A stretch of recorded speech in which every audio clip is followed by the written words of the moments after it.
Ακούμε κανονικά, όπως είναι γραμμένο, ρε, ρε δίεση, μη.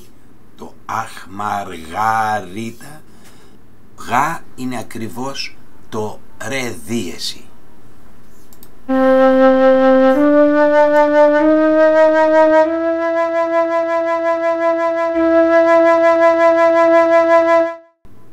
Για να καταλάβετε τη διαφορά, αν ήταν γραμμένο ρε ρε μη, ακούστε πώς θα το ακούγαμε όταν δεν υπήρχε αυτό το ενδιάμεσο ημιτόνιο.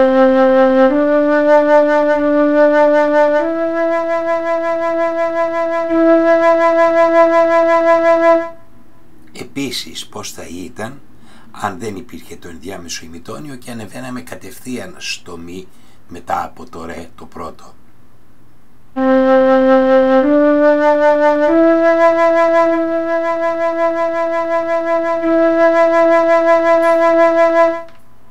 Ακούστε προσεκτικά το διάστημα ρε μη χωρίς το ημιτόνιο, έναν τόνο ρε μη.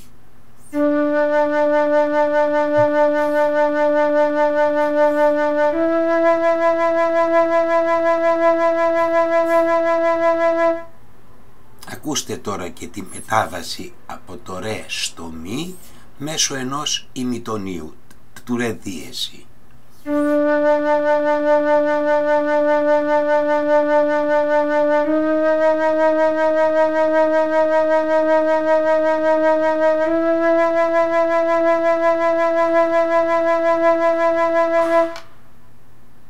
Ελπίζω να πήρετε μία γεύση